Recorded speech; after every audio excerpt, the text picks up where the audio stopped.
this topic is very, very particular? Because I am a bootstrap founder. Like, I am not a funded founder. I don't believe in taking funding personally. So I looked at all models of how to reach customers. I believe in like being obsessed with the customers. I want to talk to my customers. I want to take their feedback. I looked at all different models and I came to the conclusion none of these models are going to help me. And the biggest help will come from the community of people who appreciate me as a person and what I am potentially, possibly able to do for them as an individual. That is why this topic is so close to my heart, and the reason why I brought Mukhtar to be the speaker is I have seen you personally how we have built the Unipreneur community, brick by brick. I've been part of all these WhatsApp groups, hundreds of messages, like the formats, the styles, the different things he keeps on doing in order to encourage participation. Always, made me appreciative of his effort. Also, we are from the same college, same city. That affection is also there. Without further ado, I want to introduce you and I want to bring you to basically have this discussion about how people can build a community like startup. Please.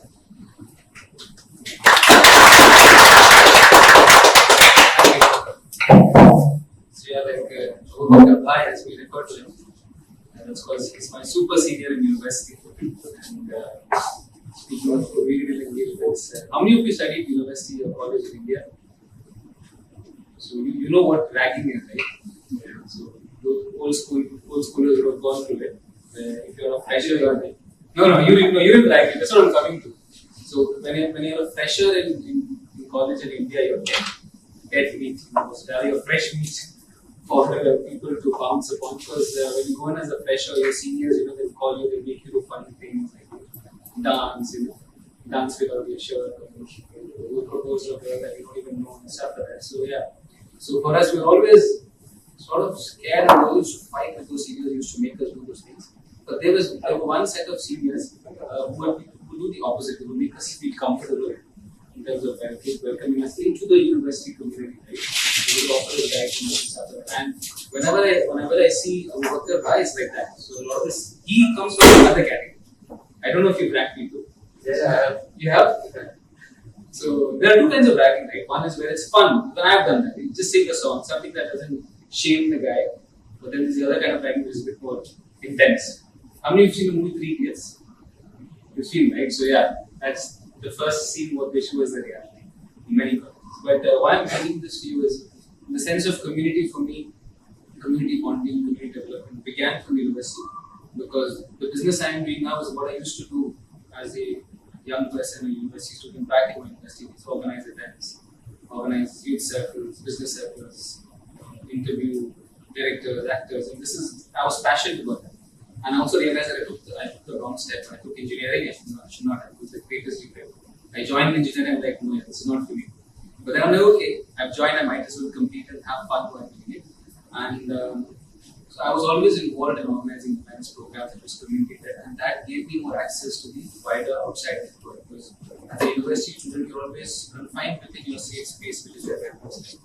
Only when you start doing events or going to events and you start building your own community, people know you, they know your talent. Like I wanted to become a movie director when I was a student, right? So I explored that field. I went spoke to directors, I interviewed them, I tried writing scripts, I directed a few plays and so on.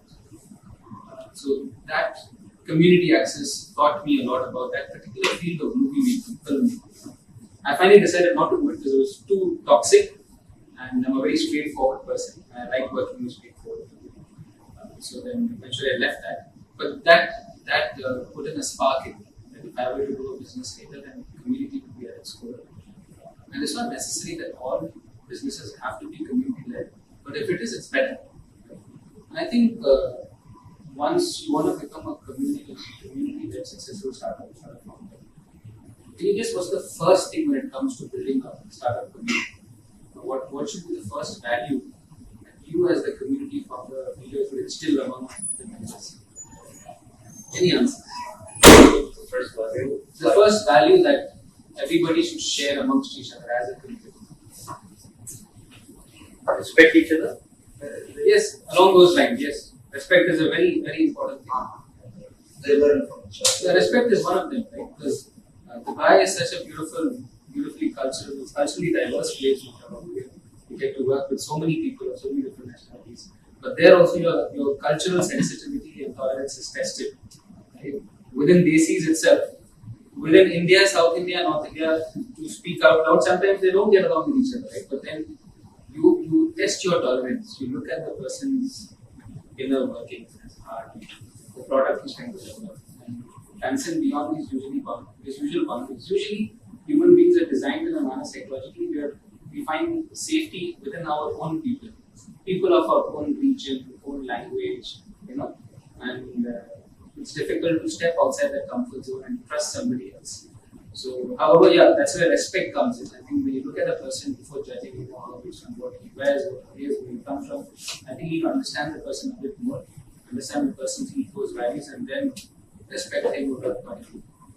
But however, the most important thing, what I was referring to is intentions, good intentions. So when you're forming a community, or even if you're having a meeting with somebody, right, it's just a one-on-one meeting. A lot of these collaborations, MOUs don't work. And the reason is because the heart or the intent isn't at the right place. Like, I've been through so many of these meetings, and I can clearly understand that this guy just wants to take from you. There is no win-win. So the beauty about how the world works and how God makes things work is if you intend good for the other person, right, automatically that will happen to you. Right? Or you'll get somebody else better to work with. So my partnership journey has been quite mixed, like many of us. And my best partnerships that are still sustaining are the ones where both partners intend good for each other. And as a larger extent, the communities we build are like that. Now, giving you a specific example of Unipreneur, which is UAE's. What we are building with Unipreneur is the world's best youth startup incubator. Like the Inspired, there's Gitex, there's Sub-71. We are trying to build our own incubator, but specifically for the youth. Again, with reference to the movie Three Idiots, that movie was an inspiration for me and for a lot of us who started Unipreneur. Because at the end of the movie, Amir Khan, he runs a school of innovation, right? Where young kids are creating new inventions, whether it's drones, whether it's different kind of light bulbs or pedal-powered washing machines and stuff like that. So when I saw that movie as a youngster, I'm like, wow, man, how about us creating a real-life school like that? And in fact, we've invited Amir Khan as well. We're hosting a big youth conference in October as part of Gitex. I'm sure all of you heard of Gitex. Unipreneur produces the youth conference of Gitex. It's called Gitex Youthex. And Gitex Youthex in itself is the region's biggest youth startup and innovation focused conference. So I especially invite all of you through Abubakar Rivals and all of these special invitations for that event. It's an event you have to come and see. You'll be surprised how youth from mid-school, high school, university, fresh graduates, the kind of innovative ideas and startup projects they display is mind-blowing. What's sad is a lot of these student startup ideas don't get the right kind of support to take to the next step. And again, this is something that I faced as a student. Right? I had friends who were back then, right, 10 years back, I had a friend, my best friend, who had this idea of creating a hydrogen-powered bike. Okay, before EV and everything, but he didn't have the social, the support, the mentorship to take it into reality. Now in the West, that's become a big concept. So that became like a fuel for us. That we will create Unipreneur as a platform that continuously provides this startup mentorship support for students who want to create something interesting, make a business out of it, or they take the startup track, or we give them the skills through which they can join a company. So Unipreneur, we have two tracks, the startup track and the career track, because we don't want to push all students into the box of entrepreneurship. Like when we did engineering so many years back, that was a fad then, right? Like if you don't do engineering or medical, then you won't get married. Right? That's one of the threats our parents and mummies used to give starting with engineering. You get what I'm saying? So I was also threatened with that. So we don't want to do the same thing now for entrepreneurship. Entrepreneurship and startups has become that fad now. Even everybody wants to jump into it, whether you are cut out for it or not. At our talks at lectures at universities, we tell this example many times. Of the example of Steve Jobs into the future. Who do you think is more effective? One is an entrepreneur, the other one is an intrapreneur. But if you look at the mass scale of the innovation, who do you think is more effective? So when you work on something, you create a product, you create a service, End of the day, it's about how many people are using and benefiting from that product, right? So on that sense, I'm asking you, how many of you feel Steve Jobs is more effective than Sundar Pichai? Or if you feel Sundar Pichai is more effective? Yeah, Steve Jobs. Steve Jobs, an iPhone owner. What? You want an iPhone? No, I'm Samsung. Okay. But I'm the Steve Jobs fan. Anybody else? Yeah. I like Sundar Pichai more, not because he's from India and from our place, Tamil Nadu. But see, I'll give you an example. Right? How many of you own an iPhone? So raise your hand. Okay. So less than half the crowd. How many of you have Google Chrome or Google Maps in your phone or use it every day? Oh, everybody. So now the difference is Steve Jobs created iPhone. I mean, he was not the inventor of the original Mac. He was Steve Wozniak, but he was a great marketer.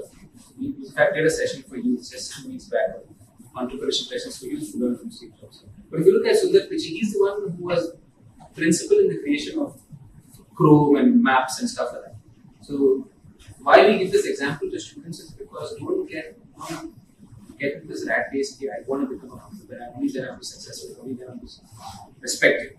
It's about what you create, and eventually how much of the community uses that product. So again, both of these founders have created products that is used by the worldwide tech community and general human community.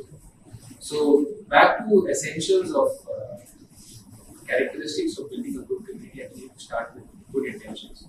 Whether you are having a one-to-one meeting with somebody, you intend good for the person. If you can't tell them, I really can't add value. I have walked out of partnerships where I feel I can't give much value to this person. I tell them frankly, I'm sorry, I can't give you much value. I don't want to give you use fancy words and make it seem more happy go lucky and eventually just ghost you. So I think you need to choose partnerships that way you can do and create communities where eventually everybody adds value to each other. I think a fantastic job that the legendary organization has done in this format is BNI. Any BNI members? So, everyone knows BNI. Okay, so most of you know what BNI is. For those of you who don't know, it's Business Network International. It's the world's most famous business networking community. Right? And they're super successful, super famous only because they are exactly as per the nature of the topic, they're community driven. At every BNI meeting you go, which happens like crazy at 7 a.m. in the morning, which is good. Every meeting, all the chapter members get up and say, today I gave this reference to this person. Or they say, last week this person gave this particular contact, and through that contact I made so much of business. So, community assets are exchanged and it's also quantified and it's also published. Last week I got business from this person, he connected me to HP or Dell, and I'm not doing something. So the entire concept of BNI is community-led empowerment. And win-win is what you can see in what BNI does. No wonder BNI has thousands of chapters around the world. So back to what we're doing at Unipreneur is trying to build such a community where youth are instilled with such values. The youth of today are business leaders of tomorrow. And for us, this is a topic that's very close to our heart. If you look around the world, a lot of the billionaire entrepreneurs like Elon Musk and stuff like that, not only are they quiet about a lot of issues, but they are actually fueling certain conflicts around it, which is disheartening to see. So our vision is that we have to nurture today's youth with good values of tolerance, peace, as well as values of innovation and excellence, so that this cycle of mindless violence that is happening around us doesn't repeat.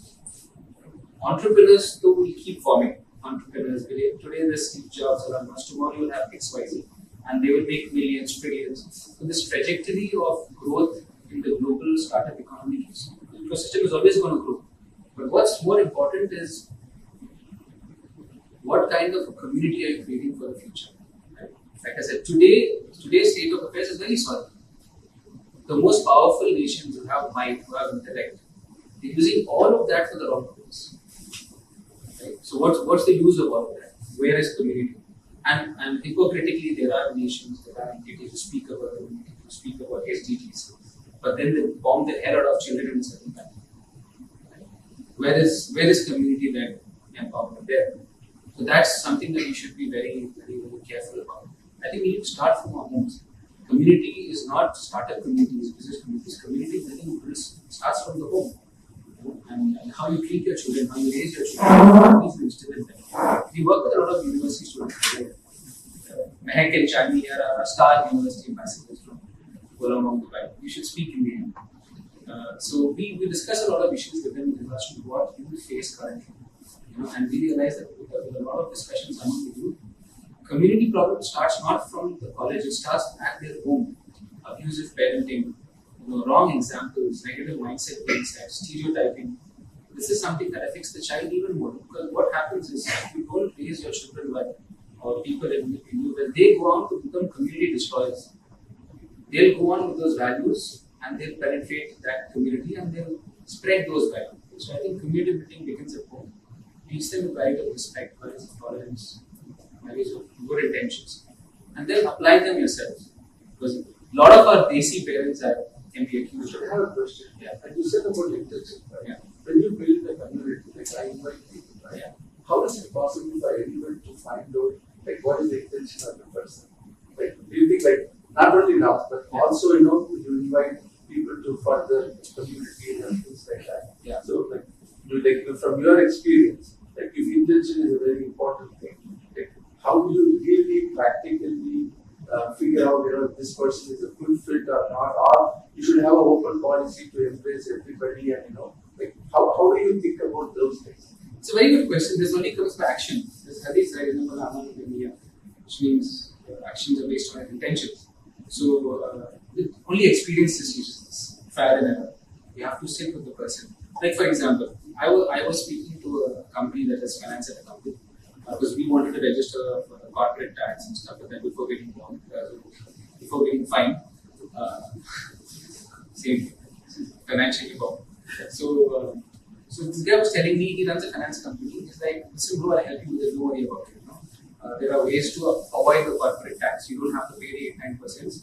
We can do something in the PNL, and that's how you find out a person who doesn't have good intention. I'm like, no, I don't want to do that. Whatever I earn, I pay the government. I'm making enough to pay the government. Why should I just save a few $1,000? And UAE is such a blessed place. So many of us expats choose here because of the variety of good that is there in this country for us. The safety, the security, the access to innovation, the appreciation of innovation, and so on. So why should I shift it up? I'm like, don't tell me all that. Just tell me what's the right legal way to do it, and I'll do it. So action and people's work will tell you. Within partners itself, you'll see. I mean, I've worked with people on joint contracts where they will overcharge a customer. And this, after intention, I think business ethics plays a big role. So we can see, like certain joint projects are like, man, why are you charging 10x more and you're claiming something and you're doing something? The common answer is, in Hindi said, is dhanda, business. So what? Customers not going to. So I think point number 2 after good intentions is business ethics is very important. I'm telling you these points because this is something we teach students. Right? You can have fun, you can be a party goer, have fun, all that is fine. But these values of business ethics, intentions, this is very important. In the long run, this is what will help you become very successful. It's pretty interesting to hear you. I just wanted to, before I come to the question, I want to understand how long have you taken for you yourself to establish this community? What was the initial your challenges? And today, like you said, you've got now some big names on the board. How was that experience and how were you able to scale? Good question. That's the core of what we do, right? So it was very challenging. It takes a lot of support, it takes a lot of patience. Were you the first person who started with some people? I was the first person. Then a couple of friends joined. Then my co-founder, so she's an Emirati, so her name is Mukhtar. She's quite famous in the tech scene. She joined me because she was part of the government then, the Dubai Youth Council. They took note of her work and they support you. But initially it was quite challenging because before answering your question, if you're planning to start your own community, it's important for you to be a master at that subject.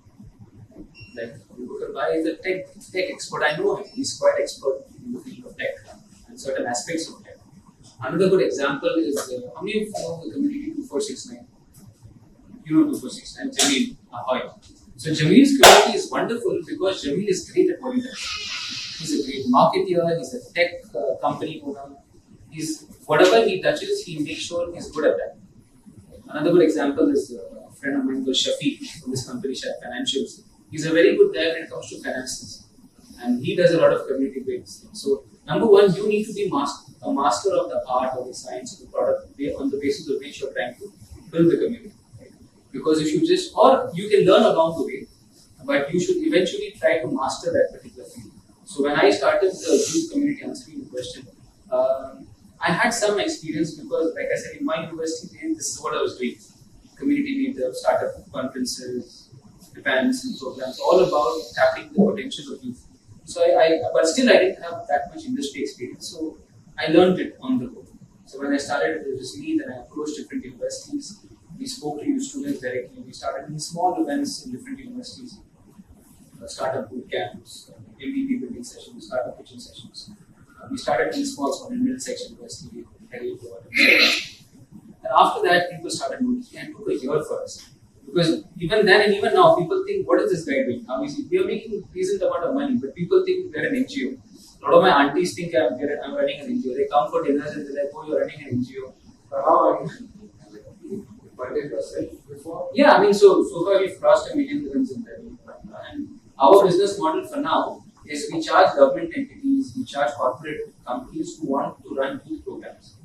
Because the government has a huge budget and mandate when it comes to youth development. Like last month, His Highness Sheikh Mohammed bin Zayed, the president, he posted a post on LinkedIn about youth skills and the importance of skills being developed among youth, skills for career development and startup. And that's the core of what we do. So we tie up with government entities like the Federal Authority, the Ministry of Education, the World Trade Center, and they have certain mandates that like they need to do so many projects. And they need somebody to facilitate those projects. Right? It could be a youth boot camp for startup building. It could be a youth career fair, or what we do at Gitex, which is a huge startup and innovation conference, but for the and we get paid for all this. So Dubai World Trade Center, and so on and so forth. Now, actually, it's caught up based on what we've done with Dubai World Trade Center. Other big event companies like Messe Frankfurt is another big events company. They do events like Automechanica, Beauty World, Intersect, and all that. Now, they are our second biggest client after Dubai World Trade Center. So they particularly approach us to handle the startup and youth engagement within their events. Because a lot of these big companies, big events, while they have scaled on a higher level, tier 1 level, when it comes to startup engagement, youth engagement, academic engagement, they're not good at it. So that's when they bring people like us who are specialists in the field of startup, youth, and academia engagement. So that's our business model. We charge government entities and companies to run these programs. Because for the government, it is part of their overall national development strategy. And for companies, it is part of their talent development, talent recruitment strategy. So next month, we're part of an event called Ruya, which is an Emirati-focused career fair. And we're being paid to do an activation there where Emirati students will be trained in certain soft skills and tech skills, and then they pitch themselves on stage. And companies will hire them. You know, like the Young Apprentice show of Donald Trump. We're trying something like that. We've tried it before also, very interesting, so we're repeating that. How long will it take you for you to crack that financial deal? Like, for how long will you run a community program? Because before you came, I think some of the questions was around, okay, this gentleman spoke about, how do you ensure a safe community for everybody, right? Somebody asked, how do I make this community profitable? Like, somebody said, I have my own community, I am interested in building a startup based on community. Because the biggest block in people's mind is like, will a community make money? Like, how long will I have to run before I hit some milestone, some revenue? Like, this seems to be like a top of the mind question. And in addition to what he said, and I think some of the questions that he also asked, like you said that you were the founder of your community. So were you the only founder or was it co-founded by a few people? When I started, I was the only founder. Okay. And I mean, of course, sometimes there's only one founder, sometimes it's co-founded by a few people. But I would assume that most of the time when communities start, it starts as more like a passion project, There's no money involved. It's a side project. It's just, bringing a group of people together to achieve a purpose. Yeah. And then, of course, as it grows, people, of course, want to make it profitable because it takes time to build the community. So what's that journey? Let's say a group of people come together, give their time, skill sets, collaborate on that for free. Yes. And then what happens after that? So that's an excellent question. When I started Unipreneur, I had a good branding and ad agency, which still runs. So that it's called One&Only, we're a branding and marketing agency. So we did branding projects, brand identity development projects. Back then, web design was a big thing. So we used to do end-to-end branding, web development, and marketing projects for big companies. Our biggest client then was the Prime Minister's office, PM. So it's important for you to be successful in one particular business, make money, and then venture into community building. Community building should not be your prime bread and butter. It should just be, like again, this example of Jameel, right? Jameel started 2469 community, I think after 10 years of successfully running Ahoy as a group of company. So even for me, I spent 5-6 years in my first company, and then I started Unipreneur as a side project. But now, Unipreneur has grown really big. But I think the answer to that question is that you should be well settled in one role. Either you have a good job that sustains your day-to-day and monthly expenses, or you have a good business that is making good revenue, decent amount, so that you have the freedom to experiment with these things. That is the first thing. A lot of youngsters come and tell me, how do I start doing career? That's why I tell them, first you stand on your 2 feet. You save yourself, save your family, make sure you're earning enough for you and your family, and a little bit more for enjoy life, and then you start a career.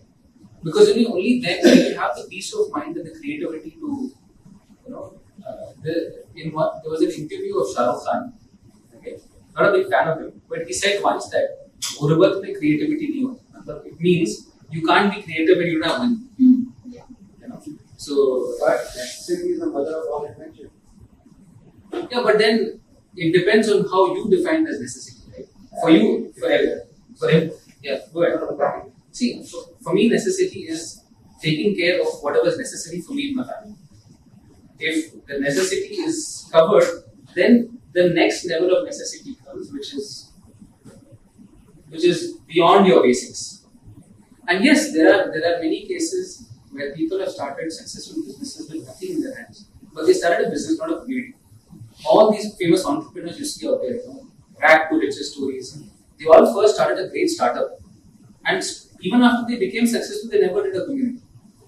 You don't need to launch a community to be successful. But you need to launch a successful business, and then if you're able to build a community around it, then that's great value add to the community and the nation. Any other questions? Anybody else? I think it looks like. I mean, I can throw more questions. Yeah, we can take it. Like you You said, can you're throw in from some Tamil Nadu, critical. Yeah. So Sadhguru started a community, especially when you're in the sort of the social entrepreneurship or spiritual space. Ultimately, you start giving back. Yeah. So you have an understanding of that model. How did that come into existence? Who did he start with? Did he receive a lot of government support? Me?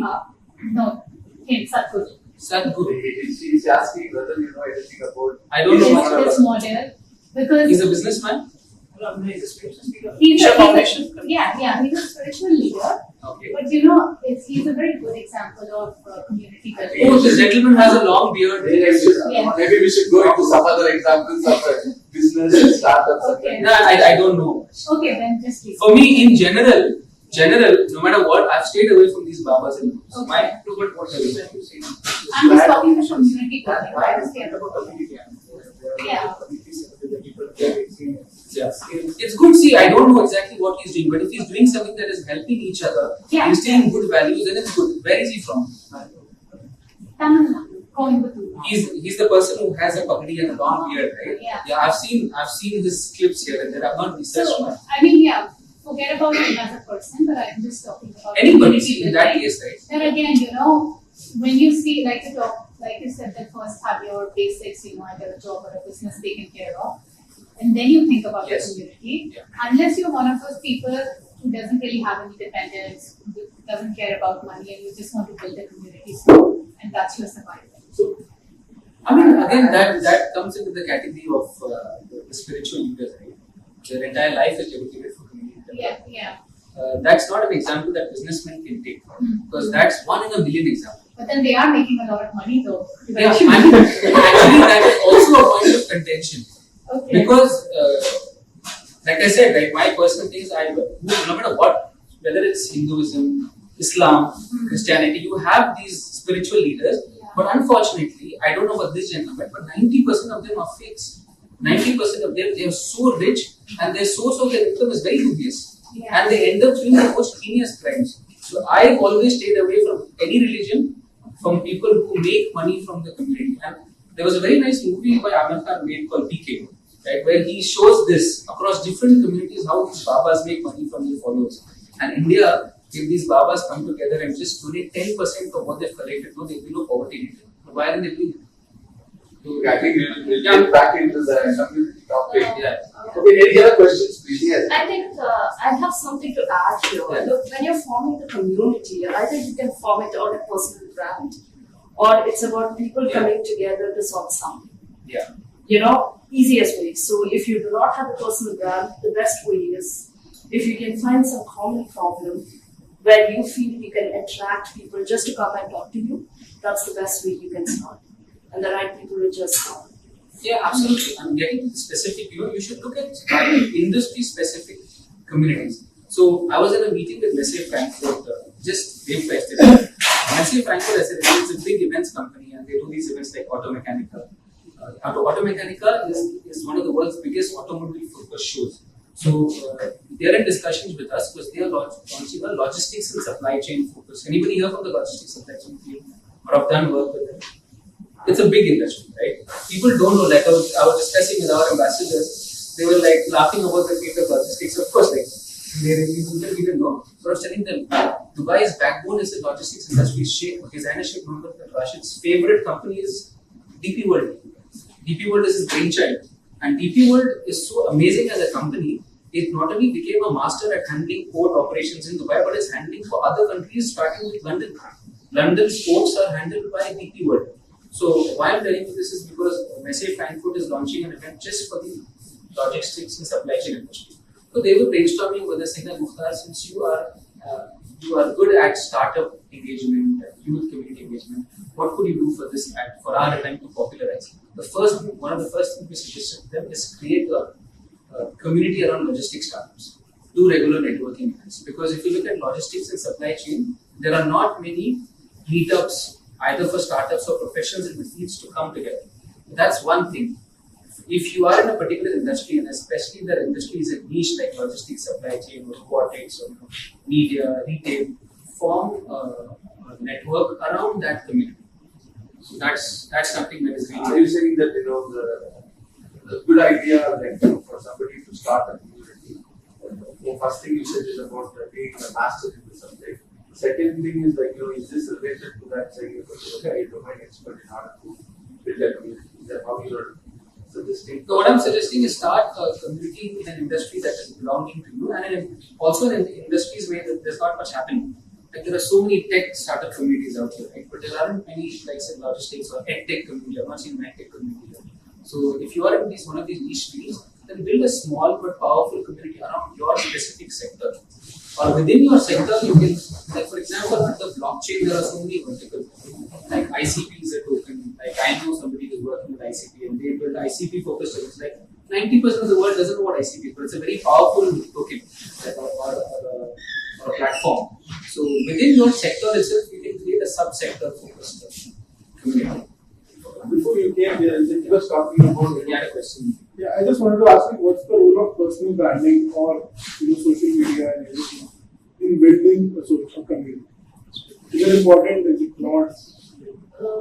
Sorry, if you don't mind. Please, yeah. So building, now there are a few points I would add here. One is when you build a community, it needs to be something that you like, or it's your passion, as that I told you. But end of the day, you have the knowledge or not, you will learn along the journey. That's one. Second is money. If you build a community around money, to make money, it is not going to be successful. There's a lot of elements that are not going to work. It is not a business strategy. Yes, you can make money, but yes, your foundation needs to be strong and you build up from there. There can be other aspects of making money that will come from your community. When it comes to personal brand, it helps. People start recognizing you when you're in a room slowly. And you keep posting something about your community, and it builds your brand and it builds the community's brand. Because most of the time, these are social settings, you're connecting with humans, so you need to have your face out. As example, with Nas House restaurant, right? Starting from individual. Yeah. Correct. Yeah. And I completely agree with her. And quick adding to that is yes, personal branding and marketing is important, but that's not key. It's important. It helps amplify your work. There are so many startup networks that people don't know about them, but all their meetings are filled. Like this is such a great example. It was a young people meeting. I don't think you've spent anything on personal branding or marketing, but people still love coming here. It's a good example. So if you can spend on it, it's good. In fact, your own members should post regularly. Like if you all come here, then after this meetup, you should really post. If you really like the content or what Mukhtar is doing, you should post about it. That's you adding back to this community. And like what your good name, like what Prerna absolutely said, adding to that, you also need to keep in mind that when you are launching a community, it is like launching a startup. Whatever you would have in your pitch deck, you should have that. You should have a pitch deck for your community launch. And one of the key things is what's the USP of the community. There are so many communities out there, right? And there are so many communities closed down every day. Why is that people are going to come to your community? If you're able to figure your why should people come to your community? That would be a consistent basis. Consistency is the greatest challenge when it comes to running communities. Every week you need to have an X number of people show up. Little bit of up and down is fine, but that consistent average number should be there. And you can only achieve that if you're able to offer something of consistent value. And that's why I said, number one, when you build a community where initially you say that, see, for us, business ethics, how we treat people, each other, like the gentleman said, respect. If you build a community with that, it automatically people feel safe. Because we're in a multicultural society, because our human brains are wired, we come with prejudices, a lot of people feel uncomfortable. I'm a very good public speaker, alhamdulillah, but I am not I myself don't like to go to a lot of networking meetings because I feel shy. Like how do I myself have that struggle, like how do I take the ice and like I should not look awkward. So I think like this entire space, I really needed, the vibe is very nice. The questions come from the right heart and the discussions are flowing well. I feel comfortable. I think this is what you need to instill if you're starting to build a community. Instill these values, make people feel that if you go to that community, nobody's going to judge you. People are going to treat you, you're going to be smiling. I think people should smile more often as well. It's a very understated power that people don't use. With that spirit, like you said, one thing I wanted to mention, which I think has brought up, is members in the community. How do you avoid conflict? Because obviously, when there are more than 2-3 people, there are difference of opinions, difference of creative differences and all that. So once the community sort of grows up, and as mentioned around it, that it's a voluntary work and all that thing. But how do you resolve that kind of a culture within the community? And part is that I wanted to also ask, because I feel part of a lot of communities, and I came to Dubai has a different concept of community. It's all superficial. It's basically a lot of it. Yes. Yeah. Like give and take. Obviously, it comes with the territory. People have to pay bills and all that thing. There is no social networking. There is no community-based networking or social security safety net. So I understand from that. But from there onwards, within this environment, the communities that come up, people inside the community, motivation, how do you keep on getting that motivation up? Yeah. With the members, with the people, and get things done, because obviously somebody has to do things as well. The most important thing, great question, the most important thing is the leader. The leadership team has to be quick. And I'll give you the best example of this is Mohammed Mukhtar Jahangeer. When I was a kid, I was born in Dubai, my father used to go Gaga. He used to admire his father, his Sheikh Rashid. And my father used to think, look at Sheikh Mohammed. When I was a 5-6-year-old kid, he's going to do something great. And one of the reasons why His Highness Sheikh Mohammed is so great is because he's a great community leader, a great community manager. If you speak to Emiratis, you speak to people in this executive office, they tell us how he nurtures, how he respects his community. And overall, anybody who's met him on his team, they'll tell you this. Right? So I think you need to be a good leader. You need to instill good values. They say that a community or a country is a reflection of their leader. In Dubai, why is it safe? Why is Dubai safe? Why everybody comes here? Everybody is gaga. Everything is great about the life, right? Especially in terms of safety, security, peace, happiness. Why is it because the leadership is like, that's the kind of rules they set, that's the kind of mandate they set. But if you look at other neighboring countries around us, why is there so much chaos? Because in the leadership level itself, poison is sold. But there is no zero tolerance as well for things that happen over there. There is zero tolerance. What do you mean by zero tolerance? For example, Should be like avoid the political. no, it's No, it's not. It's It's good. not See, focus. I feel they should sometimes certain things should not be tolerated, like crime, like disrespect, like intolerance. And these things should not be tolerated, and that's why Dubai is successful. It doesn't tolerate any. For example, one of the best things I think Dubai has achieved is doesn't tolerate any discrimination between religions, communities. No, I understand. I'm saying that within this, I understand. But within the communities, how do you maintain that zero tolerance? Because obviously members tends to. You set the rules, right? As a leader, you have to lead the way.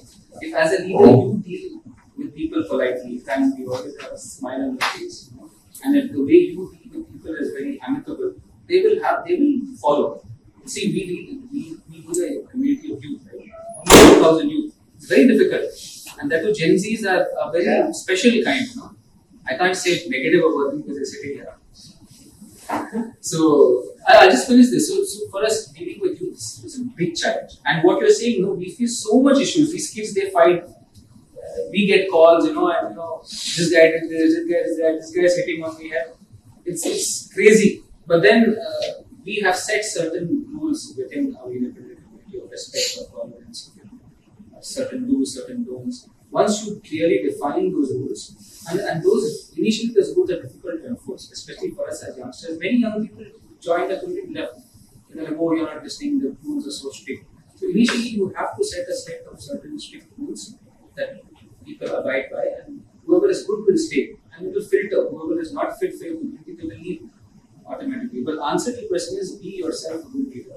Create a good leadership team around. Another problem, right, which you see in many companies as well. The boss may be good, but his secretary will be negative. So it's important that the people you choose around you should be good. His Highness Sheikh Mohammed is very good at that. The team he chooses is very good. I'll give an example. You know Saeed al-Zarqawi? Saeed al-Zarqawi is the head of the, what you say, parliament here in the UAE. Parliamentary affairs head. He's a big minister, right? He is somebody that was picked by Sheikh Mohammed. He was a mid-level employee in some government entity, RTW or something. But he was picked for his efficiency, for his smile. He used to be very good at customer services. He was very diligent with his work, very sincere at his work. So Sheikh Mohammed saw these qualities of sincerity, ethics, a charming attitude, a friendly attitude, a respectful attitude, and he picked him to be by his side. So I think you should choose your subordinates well. Because if you choose a subordinate who is just smiling in front of you but behind your back, he's mistreating everybody. And that's a problem. The direct answer, be yourself a good leader and choose a team that is good. You can't always be perfect. We will do mistakes, but at least we should try to be good and choose a good team. So you had a great question. Yeah. Sorry. So yeah, just following up on your question and how you keep your community motivated, etc. So I'm new in Dubai 2 months ago. I relocated from Tunisia when I am president of Tunisian Startups, which is a community for the Tunisian startups. And we launched the community back in 2017 with a common goal. And I think this is what had the community always be, members of the community always be motivated towards that specific goal. And in 2017, what we observed is that the Tunisian framework in terms of innovation and having successful or building successful startups was very, very difficult and very harsh and not very adapted to this. So the idea was to how can we make the impact or have influence in order to change this kind of framework. And we worked very closely with the government, with decision makers, with the parliament, etc. And we created the first Startup Act in Africa. So it was the Tunisian Startup Act, and that was approved in 2018 and then launched in 2019. And then we have like this whole new framework for a legal framework for startups, and now we have more than 1,000 labeled startups under this specific law. And what keeps us today as one of the communities that is very trusted by the government and trusted by the decision makers, and anything that is related to startups, to innovation, we're invited, is this kind of common goal that we set since the beginning for all the members of the community. And then the community is now there under different leaderships. I am the current president, but different leadership came before that. And it continues to becoming now like a community for the startups to share, to share experiences, etc. So, and also something very important is the governance. You talked about how how you manage different opinions, etc. Having like clear governance also is very important. So now we have a board, and the board has specific mandate, like a specific term, limited in time, with specific obligations and responsibilities. How this board gets elected, how this board gets evaluated, etc. It's all part of the governance that keeps people together under the same umbrella. So yeah, just wanted to share this. Yeah, that's an excellent example, and just in line with that, like I said, if I were to sum up this entire discussion, I would say, if you want to start a community, then build a pitch deck for your community. Your community should make sense on paper first. Like how in a startup pitch deck, you have important particulars like what's the vision, what's the USP, what's the go-to-market strategy, who's your target audience. I think these things should be clearly defined in your community pitch deck. And also something that should be very clear defined is your goals, your outcomes. End of the day, what is that what you want to achieve and what you want the community to achieve. And one thing I'll slightly differ with you is I feel you can make money with the community. And if you're creating a community, I'm not saying you won't. Yeah. What I'm saying, that shouldn't be the main aim. It shouldn't be the main aim. I agree. That That could be one of the aims, because at the end of the day, you should make money and the community members should also make money. But I believe that money should be made ethically. They should be transparent. They should be principles of trust, truth, transparency in the business is very important. And people will then eventually see this. Oh, this is a community of good people. So, I just want to, before you came, he was introducing himself. He has run a community for 4 years. Oh, right? You want to share something that about communities? Basically, what happened with me is that we started a community and it became a business because the community need was just we need this kind of business like to happen. So yeah, the money came without me thinking that I need to make it profitable. It just happens to be like this. And then you said a really good point that the people, the members of the community, who are the ones who are going to get profit from this business as well. So yeah, and just continues after I left my country, it just continues. This cycle because I made the board, stakeholders, they just continues for 1 year without me, and it goes well. So yeah, that's all. You know, I was speaking to my consultant yesterday, and every week we have a consulting call, and he was telling me about YC. So Y Combinator, the famous incubator accelerator. One of the founders of YC says that 80% of the applications that come to YC are community-focused startups, and in that 80%, 90% of them fail.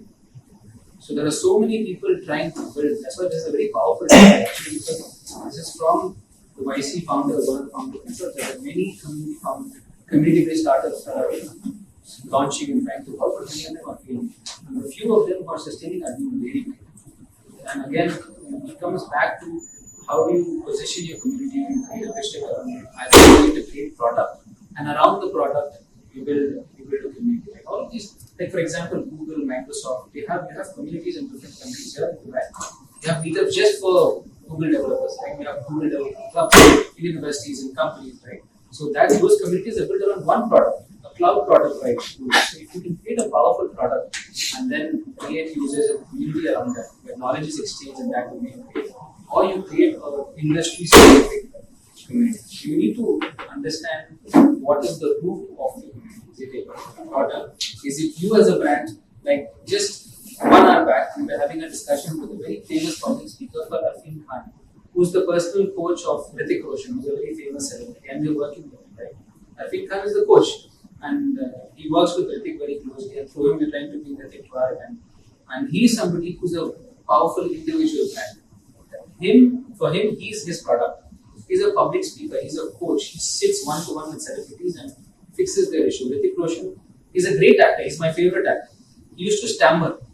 I'm sure most of you don't know that he used to stutter and stammer. But it seems he sat with him for a few sessions and he did some mindset changes, psychological therapy sessions, and he helped him overcome that. So if you are an individual speaker who's good at public speaking, who's good at training, then you build a brand and a community around yourself, where people come for you and and then people come for people who you've trained. Another great example of this is Tony Robbins. A great example, right? Tony Robbins is a perfect example of a global community activator who built a community based on him. And this guy also, Nusayr as well, right? These are the examples of people who excel at a particular field, they continuously work with that particular field, and then they build an industry around it. If you're not that kind of a person, then you focus on building a product or a service, you become a master at that product or a service, and then you build a community around it. Because only then people who can listen to you. The third example is you build a generic community, you learn along the way, but that's a more long-drawn process, and you should even consider doing that when you yourself are financially stable. So I have a question. You said that the community should could be powerful if it's in a very specific niche. Yeah. That I think that is not that popular. Okay. But when it's said to become popular, how do you keep this? How do you keep your community valuable to people? Because like if you start a community about web design, for example, Yeah. and there is no it was 25, not 25, 2005, okay? Okay, 2025. Yeah, no, 2005. Oh, 2000. So 2005, web development wasn't available, wasn't popular. If you started back then, it brings a lot of value for the members. Yeah. But now if you start web development or community, it's not that value anymore. So yeah, how do you sustain this value members and community updated and always get value, even if it's the niche that you're choosing, you can I think one answer for that is creativity. You need to be creative. Like every week, you need to create a calendar plan. If you're building a community, what you're saying is related to consistency, right? Consistently, if you want to do week on week, month on month events, you need to plan them for a year. We do this every year. We plan our events a year in advance. And every month we have a different theme. AI for you, tech for you, mental health for you. And on that theme, we build different events. So it's a long run plan. You need to create a 1 year plan. You need to divide it into months, divide the months into weeks, put themes. So that's where everybody gets a clear goal. You know, okay, your community this year, this is what you're going to do. That's number one. Number two is you should create more avenues where community members to develop their skills and showcase their talent. For us, that's what we do. Every now and then we do different skill development workshops, entrepreneurship workshops, events, and we bring our students to come and showcase their talent in front of a big audience. You need to look at different creative ways to engage your audience. You need to speak less, and your audience, your members need to speak more. Because at the end of the day, community members are happy when they feel they have their own brand identities. And you as a community leader, if you are helping every person create his or her own brand identity, makes that person feel special, then that's a good community. So this is a process. You have to sit down. You need to think creatively. What are the different ways of engaging the community? What event can I do this week, next month? Can I mix it up? I do a meetup 1 week, the next week I do a hackathon, the next week just go for a sports tournament. So for example, one of the new communities we are building at Unipreneur for the startup community and community is a sports and adventure community. Because there are so many, I myself am bored of these pitch deck and boot camp and stuff like that. So we're trying to build a community for startup founders to come together and compete in sports. Basketball, sports, fitness, running, marathon, cycling, or just going on hiking and stuff like that. So that's something, we found a gap in the market. We felt startup founders are bored. We should give them something different to do in terms of sports adventure. So we're trying to build something now. We found a gap. Any other questions? How many successful cases do you have right now? Because we are talking about success. I think the success is sustainable of your community. Yeah. And if you show the successful cases for other community go for success. How many cases do you have right now? Many, several. I would say, if I could count, I would say in the hundreds for sure. But our KPIs are as follows, right? Number one is how many students are upskilled. They've gained certain knowledge, whether it's startup building skills, whether it's tech building skills. So we have certain metrics. Like that, it is in thousands. The number of people granted knowledge to. Number two, in terms of KPIs, how many events and engagements our students have displayed their project, how many investors they've connected with, how many have raised investment. There are people who have raised investment. There's a very young guy, one example I'll give you. He's a young Indian guy, Indian origin guy. His name is Ashay Bhagel. And he went to Amity University in Dubai. Right? So he had this very successful, he has a successful brand now. He makes shoes, fashionable sneakers out of recycled plastic. He came up with this idea when he was at university, and now his startup is valued in billions of dollars. And he raised investment from our circle. I mean, we did not facilitate it directly, but it was our circle. He came and pitched in our event that helped him in a lot of ways. Like that, there are many startups we're still working with. And in the next 1 year, inshallah, you will see that from Unipreneur, you'll see specific startups will be fueled by us in our incubation program. And they've also received funding through our investors. Now, for this, we are actually working with Dubai SME, Department of Economics and Tourism. We are trying to build the region's first youth startup fund, where investors we see can pull in money in a particular fund, but that fund will be used to invest in youth-led startup projects, so that youth can be independent. One of the greatest problems when it comes to youth education, right? When they graduate from university, they need something secure that gets them a salary. Because many of them are middle-class boys and girls. They have to go to work. They have to earn X amount of money to keep their family happy. This is why we're taking this fund. When we see potential in the student, we tell them, okay, we'll cover your expenses for the next 2 years. We just focus on building a product. That's something we are working. And the third KPI for us is the number of internships and jobs we've given to the students. That's also in hundreds. Many students who have got internships in companies like Microsoft and so on and so forth. And now they're moving up to the next level in their career. How do the major skill development? So there is a particular very simple form that we use. We ask the student where they are in terms of the current skill. So when it comes to skill, probably there is soft skill and the tech skill, right? When it comes to a lot of the great innovators don't have great soft skills. Starting with communication skills, one of the issues we face overall in the Marathi community and the Hispanic community is they're very shy. Especially Marathis, they're shy. They're excellent people. They're very intelligent. They're very hospitable. But when we work with the Ministry of Education and the ministries, we've seen, I've mentored the Marathi youth, they are very shy. Especially when you put them in a room like this, they will not speak. But that guy or the girl, especially girls, they are super smart. But they feel shy to come and speak and open up and share their ideas. So then we take them through a journey where, communication skills, public speaking skills, confidence building is part. We put them on the spotlight. One of the things we do is like we do now, we put the youngsters like this in the spot now. We tell them now you have to speak. You have to be ready. So we just tell them, go, now it's your turn, pitch whatever idea you want. And many students have come back to us and says, thank you so much, sir. After speaking at Unipreneur, my stage fear is gone.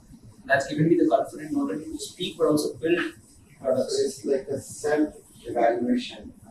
We evaluate, like we've seen shy students come with zero public speaking skills, and we train them and we put them on the spotlight, and they become totally different people, confident speakers. And that confidence of public speaking in turn helps them with their academics and helps them with their innovation journey. Can I share you an idea about that? Please. Because I think trying to understand this skill development vision. I think a part of the community like 12 years ago now, it's called biotechnique.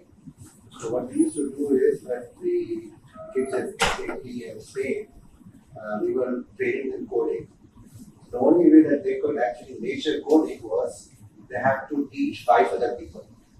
Yeah. So once they teach 5 other people, so they can basically understand that they have done it in terms of certain basic things. Then they get a certification. Yeah. And then it basically goes around and around and around. Yeah. I think with your community around it, I want to work around with this particular aspect of viral public speaking. So it's supposedly like what I completely agree with what you said. Public speaking here is like, for example, in this particular place, I see like only 4 or 5 of us are talking, and I'm sure back-end people must be having a lot of ideas, but you guys are not talking at all, which is interesting. And this is in Scandinavia as well, but you won't find in UK, you won't find in US, you won't find it even in some parties like India and Pakistan as well, some other places. I don't know why, but I think this is where it's very important to people express. And Alright. See, public speaking is one of the, not all public speakers are good people. people express. No, I'm saying it's good. I am a public speaker. right? But you don't need to be a public speaker to be a great community founder. Some of my best friends are introverts, and they would be like in the audience, not speaking at all, but they would be working $1 million projects. So it's good to be a public speaker. It's good to express and be encouraged. I'm with you on that. Be encouraged students to go speak up. But if you're not made for that, then you don't push them. And the great example of that again is Sundar Pichai. I really like him because he's actually not a great public speaker, but he's a great product builder. If you compare him with Steve Jobs comes on stage, he's for Shano, he's unmatchable. But Sundar Pichai doesn't have that. He's a great product builder. He's a very humble person. He speaks in a different tonality is completely different. So the idea you suggested, so our ambassadors are working on it. They came up with an idea called skill swap. So where students can swap skills, like you said, coding skills, right? So we have young coders within our group who are going to teach other students about coding.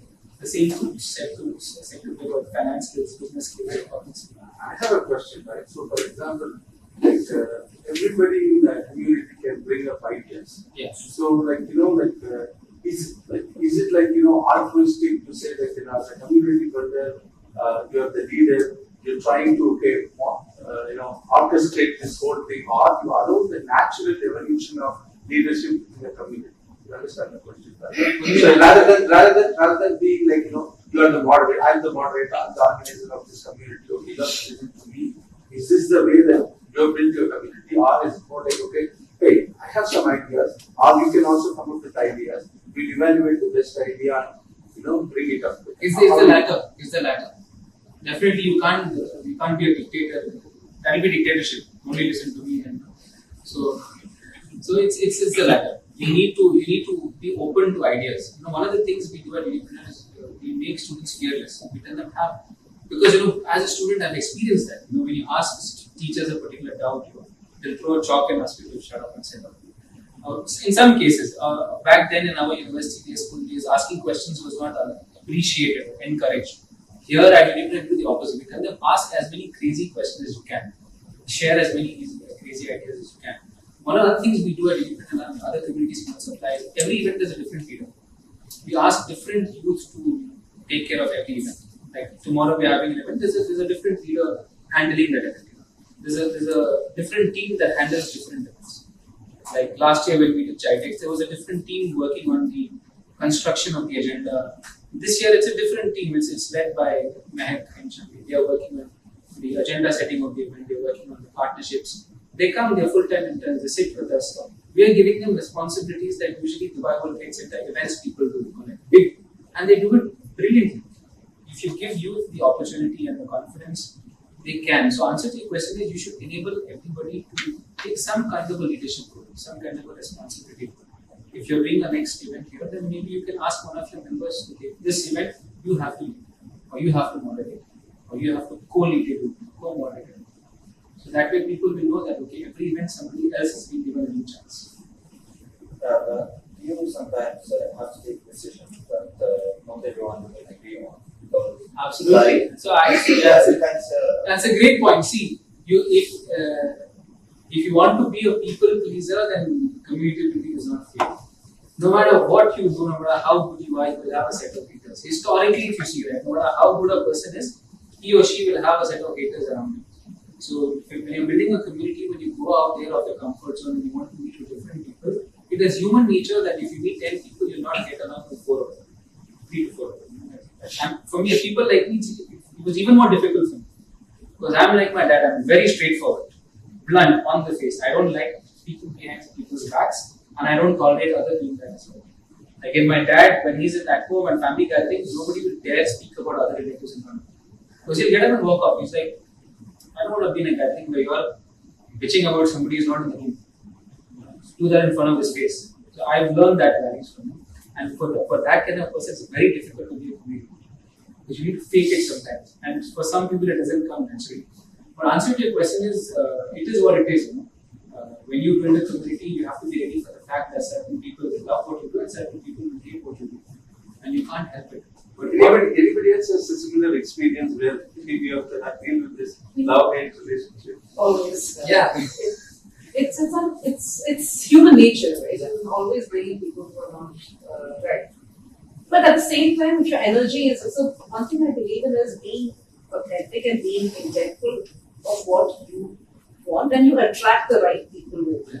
End of the day, it is those people who will help you Correct. Yeah. and move forward. Just to add one point to what you asked, I would say feedback. The more feedback you receive from your community, the better the community will be. And always A/B test. Like you always need to experiment.